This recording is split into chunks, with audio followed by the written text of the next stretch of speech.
Hi, how's it going? This is Resident of Collinwood for YouTube. I'm back to continue my read along for the Dark Shadows Daybook Unbound. I am on Chapter 2, 1967, Crossing the Threshold. Night has fallen over the great house of Collinwood. Welcome to the actual first episode of the show and the traditional first episode of the show. The former gets the series running as Vicky arrives in Collinsport for the first time. The latter introduces Barnabas to the 20th century, turning the pilot on its head in episode 1.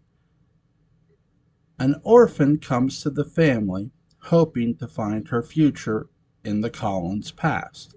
Willie has similar goals, if more materially oriented. Both find vulnerable black sheep Liz for what she did. For what he was, if we begin with Vicky and Liz, everyone is sympathetic.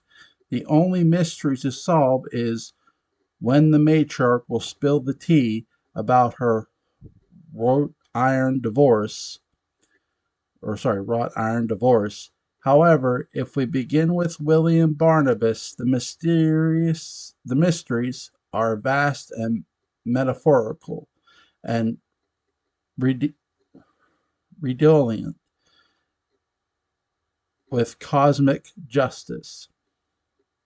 Episode 1, a sophisticated New Yorker gives up big city life for the charm of rural America.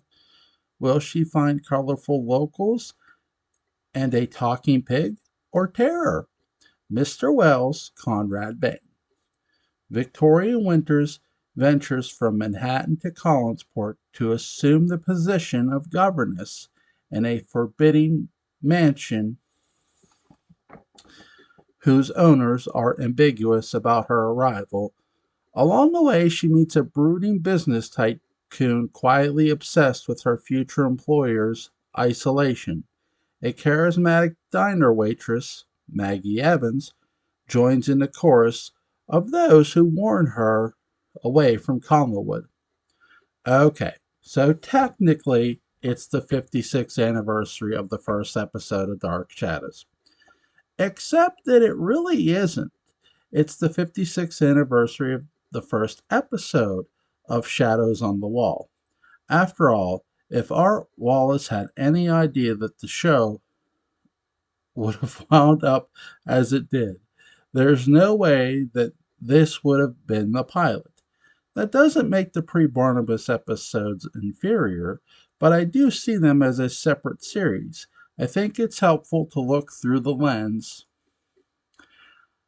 how to introduce Dark Shadows. I mean, really, this sets a certain atmosphere, but I'm not certain it's an atmosphere that works with the ultimate point of the show, and yet it's still a marvelous piece of television storytelling. This is both a small and large episode. It exists at night with small ghostly characters surrounded by vast swathes of darkness. Yet it's an expansive episode, almost an epic compared to the rest of the series. It has 11 characters, which is over twice the norm of the program. It takes place on trains and at the Blue Whale and at Collinwood and in New York and in the Collinsport Inn lobby and at the attached diner and even on a lonely street corner. It takes two cities to tell this story and uses abundant flashbacks, thus told over multiple days, even though it's also just a tiny slice of one endless night. As the episode goes on, they will be taking place over this day. And yet, this day begins after dark. And if that's supposed to be in early to mid June during some of the longest days of the year, how long is that evening? That strange timeless creates a wonderful, surreal slice of pure atmosphere. And pure atmosphere is what powers the entire story. As we learn about Victoria Winters and her quest for home and meaning and identity, so yes, it's the 56th anniversary of the first episode of Shadows on the Wall. And without that, we would have no Dark Shadows. Let's celebrate it as its own animal. And yes, I know it's all one big text and it's one big story. And yes, I am violating my own rules by looking at this as more of a slice of real world production than the first of piece of a 120 or sorry 1225 piece puzzle. But what's analysis without a little internal contradiction, right? It's fun to watch how Art Wallace deploys the characters, sets, and information that viewers will need. It gives a clear view of his priorities and what did or did not hook audiences.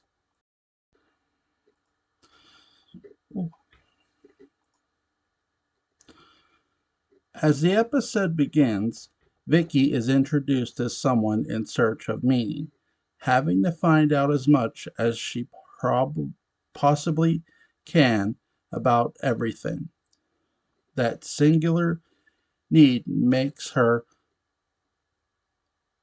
oft repeated mantra of, I just don't understand. I feel more grating for her to say than for us to hear.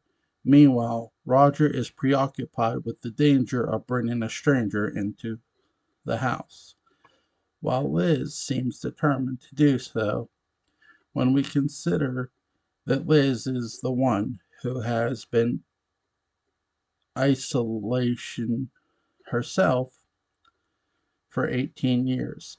This situation becomes intentionally absurd.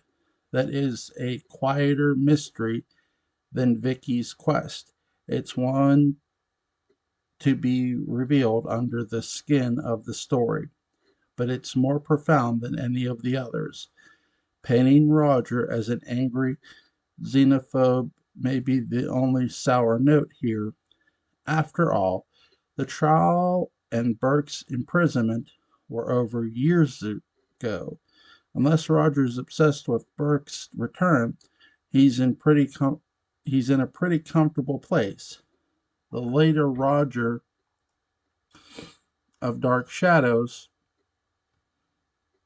would be thrilled at someone new coming into town, and from a dramatic perspective, having him in a place of smug comfort might have been a good height from which he could fall with Burke's return.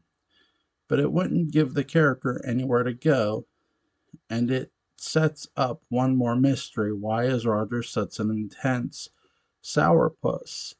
As a character, Collinsport is depicted in this suitable, oh, sorry, suitably dreamlike fashion. The conductor says that there are normally no regular stops there, making the town seem beyond isolated. For a place with a major business within, we wonder how it can possibly hope to exist. Not only has Liz isolated herself, and not only is Collinwood a fortress from the outside, but the entire town seems insulated from any kind of external influence. We understand why Burke calls it the beginning and end of the world. In her flashbacks, Vicky keeps hearing the question, what are you going to do? And her answer is the answer of the 20th century. To take action is to step into a void of nothingness, hoping for the best. Even though the episode is in black and white and uses it magnificently. Its investment in the symbolism of color is more pointed than when we hear about what Burke and Vicky have physically brought to Collinsport. Burke is saddled with two black bags, literally representing his copy's personal baggage and their omni's contents and weight. Vicky has only one piece of luggage, red, her desirably or her heart of her intensity or sense of life. Or maybe Art Wallace just like typing the word red, but it's a passionate color, making her a tad less virginally naive when she meets her Collinsport counterpart, Maggie. At this point, they split up. That Vicky stays at the inn, ace of nourishment and comfort, where people know Burke with a fond warmth incongruous with his cold demeanor. And Burke, he goes off to a bar, which says it all. He leaves the girl with the red tote and journeys to the Blue Whale, a color both sad and obscene, attached to the largest animal on the planet. Is he jo- Jonah or Ahab or both? They both learn valuable information from possible allies or not. Vicky meets Maggie, who so little resembles the later character of Maggie Evans that the part might as well be played by Danny Trejo. Maggie is a wonderful foil for Vicky, worldly and edgy and keeping nothing to herself. They are both seemingly working class and yet nothing alike. At the bar, Burke learns that Elizabeth has been isolated for 18 years. That's big news for the audience, but upon reflection, it seems odd that Burke would not know some of this. He hasn't been away that long, but the mystery of Collinwood pervades. It feels as if Vicky's impending danger is printed in bold in every page as the pilot moves her closer and closer to Collinwood. Just like Barnabas would in episode 2011 episodes later, give or take, Vicky knocks on the door under the portmanteau to gain entry. It's very specific shot repeated for significant characters entering Collinwood, ones who seem to have more of a place there than many of the actual residents. As Liz ushers her in, the episode's abrupt end brings our attention to what we still long to know. As the camera pulls away from the conversation to follow, we feel like voyeurs yanked back into the anonymous night. It's a directional move telling us that we have only gotten a brief glimpse. It's a world meant to be guarded and cloaked if we're lucky. Maybe we will be allowed back in just as Vicky was allowed in. Will our stay be as brief?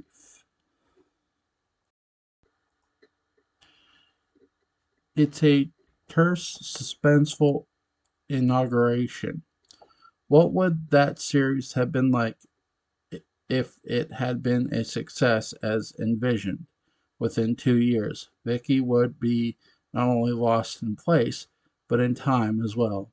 Her mysteries, would mount rather than diminish. Perhaps Maggie never lost her brass as she gained texture and nuance. It takes grit and glamour to win the attention of television's brainiest, most diabolical bureaus I don't see Nicholas and Barnabas on the menu at this point, but I'm happy to hang around for them. Shadows are made to reveal surprises. Nothing could have surprised viewers more than what awaited them in the ones cast here. This episode hit the airwaves June 27th, 1966. Episode 210. Willie's scheme to rob the Collins family of its wealth may cost him far more than riches when the dead rise to take vengeance. Timothy Gordon, Barnabas Collins. As Liz pays off Jason to leave Collinwood, Willie escapes the house to plunder the Collins mausoleum. As he cracks open a sarcophagus behind a hidden door, a hand from within the tomb grabs him by his throat. This is the first episode that most of us in the pre streaming generation ever saw. It may not have been the first Dark Shadows episode, but in every way that matters. It's the first episode of Dark Shadows. We generally avoid thinking of it as the pilot of the series because, let's face it, it isn't. To the delight of literalists and pedants everywhere, the first episode is cleverly entitled Episode 1. And my favorite part is where Burt Devlin has to talk David into the pod race so that he can get a sample of his blood. But 210 is the first that matters. Yeah, I said it, and I'm not just being a Weisenheimer. If you start with today's episode, you are really missing are you really missing much? Clearly not. We didn't see those early episodes for decades, and it didn't slow us down at all. More than most other shows, Dark Shadows is true theater. It deals with consequences rather than causes. That means that there is always some kind of past we didn't see. There are always, even for completists, unaired episodes being referred to. Victoria's Sanka is barely in the cup before she finds herself over a decade behind. If dealing with Burke and Roger, or twice that time if dealing with Liz, Carolyn, and the cause of the slightly bent fireplace poker, we've always missed something on this show. Isn't that the very core of the haunted house mythos? Protagonists in stories like that only exist because of what they don't know. Because of the threats they're trying to solve, threats that come from someplace else, usually wrapping them up in problems they weren't even alive to help create. The Dark Shadows that begins with this episode was a success to the extent that 55 years later, we're reading about it and I'm writing about it. So it stands to reason that this episode contributed to that success in a unique way by starting it.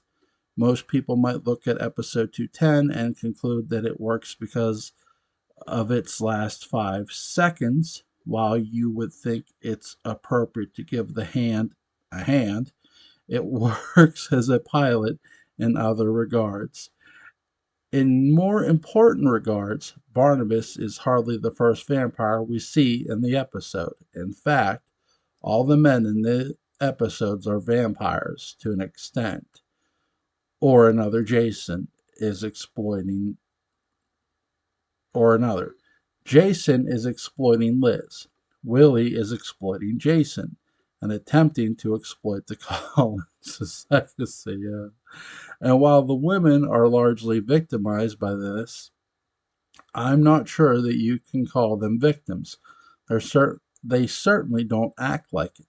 Liz legitimately thinks that she is ending the situation.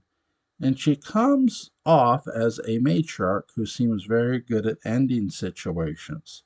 She wants to she wants to see buried in a sea chest in the cellar. This is probably why Roger had logs installed in the fireplace.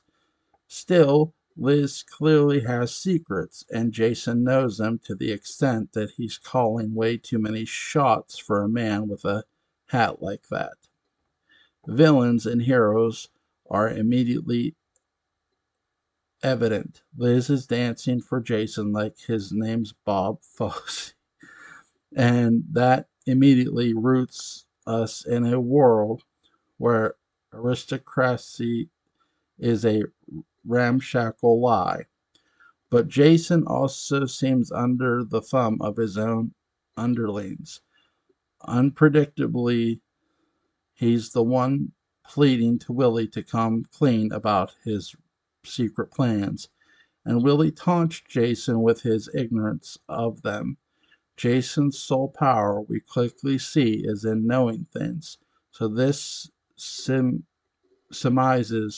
our would be heavy to a point where he seems downright human, perhaps more so than the Astri Liz, certainly more so than the vaguely sanctimonious Victoria.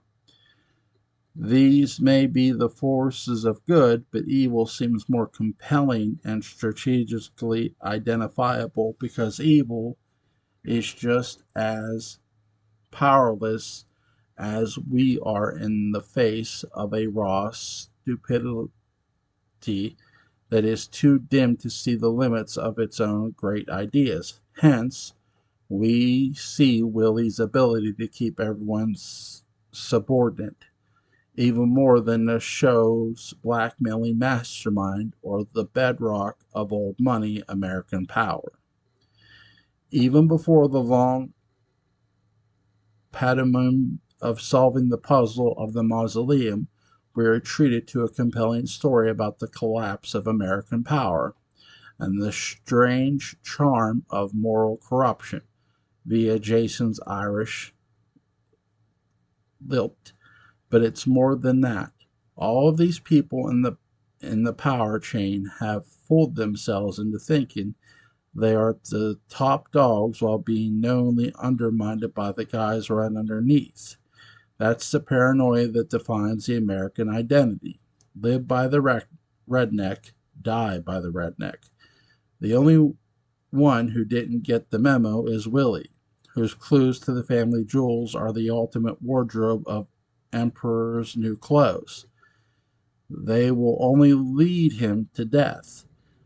That is all that's below him on the ladder down from the Olympus of Collinwood. Sure, Willie, you go exploit the rich. Spend it fast, baby. What you don't know is that death has a lot of plans for you, and we love the ending because we all know what it's like to be taken advantage of. Maybe this episode of Dark Shadows is strongest as a standalone. Ending in a profoundly Rod Serling-esque place, seeing it end like this is to see that at last one person isn't playing the game. Barnabas has no moral inversion because a dead man has no need for moral order at all. It's a relief that the cold and misanthropic universe, the one that gives cancer to infants, will also turn the relentless cruelty of its inevitability toward even the worst. The Willies of the world may think they have it by the ass, but death truly does come for us all.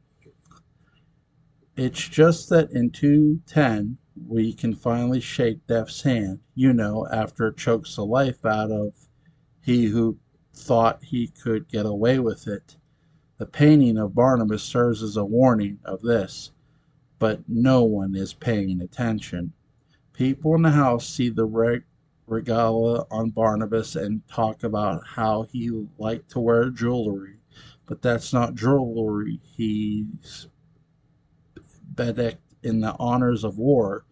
Those are the medals of a soldier, he a decorated one. Barnabas Collins represents the strength that built Collinwood, a strength whose apparent absence allows a grubby second-hander like Jason to victimize Liz, and for Willie to keep Jason equally off balance. Only that is not its strength that is not absent, just patient. It is a strength so undeniably resilient that even death is powerless to stop it. Though in a fashion, Liz has her revenge, Willie is trapped by the literally unthinkable, and we know that it's only a matter of time until Jason is as well. Perhaps we didn't tune into episode 211 to see if Willie survived. Perhaps we tuned in to make sure that he didn't, and then everything changed. This episode hit the airwaves April 17th, 1967. My interest in man's issues is strictly based on insecure retaliation over nothing. That, in the sense that I have been drafted into a team versus team competition without even getting a helmet. If a competition is going to exist, Dark Shadows dribbles the puck past the jockey and into a solid home run rather than take sides. It seems to have pervasive interest in nuance and contradiction. Although it takes them a while to get there, fathers come off as important and beloved figures on Dark Shadows. Roger certainly evolves into one Joshua as well, and Edward and Daniel. Basically, anyone played by Lewis Edmonds of the many turning points experienced by Quentin Collins. The discovery of his fatherhood is arguably paramount. In fact, excluding Justin, who is more of an adopted father at his best, almost all the fathers transform from right bastards and into occasional paragons. In a show that focuses so intensely on family and seen now in an age where so many television fathers are 50 shades of grading, this is a refreshing representation. Even Paul Stoddard transforms. But if there is a number one dad in Collinsport, it's a single father, extraordinary and world-class alcoholic preacher, Sam Evans. Episode 235. With Maggie's life in balance, Sam Evans will stop at nothing to save her. But how can you fight the impossible? Sam Evans, David Ford. Finding bite marks on Maggie's neck, Sam wrestles with the origins and implications of Maggie's assault. While a nurse is distracted, Maggie vanishes from the hospital by way of an open window. It's easy to get used to good acting on Dark Shadows so much that it often goes unmentioned. But then there's David Ford. Like so many alumni of this show, he was also a vet of Broadway. His transposed appearance in the film of 1776 further evidences his acumen. Theater insiders who saw his impressive Dickinson report that it was even more outstanding than his Hancock. The measured intensity of Sam Evans in 235 sells the terror of Barnabas as much as Jonathan Frid himself. Although Dark Shadows very quickly becomes a pinion to outsiders, it starts out very differently, and as it should. The early months established the twisted norms of Collinsport. inner societies high and low. The show then convincingly throws that world into uncertainty and peril with the arrival of vampires and phoenixes. Eventually, it moves entirely to the other side of the coffin lid. But before we get used to Barnabas and Quentin, we see how disturbing it is to be immortal among gods. And few are more mortal than Sam Evans. This episode could easily have turned into a tired yet subtle lecture on masculine arrogance. Not with Sam, he both represents a sustainable male authority and displays perseverance in the face of its revolution. The show's perspective on masculinity is not sexist, it's Shakespearean. Does anyone know how to properly protect Maggie? Of course not. In a poorly written episode of the modern era, Sam would have been advised of the possibility of supernatural threats from the get go. Of course, he would have rejected them, and of course, the implication would have been that he was blinded by rigid masculine inflexibility, thus leading to his failure as parent and protector, etc., etc. Ron Sprout doesn't play the game. The show skirts near implication the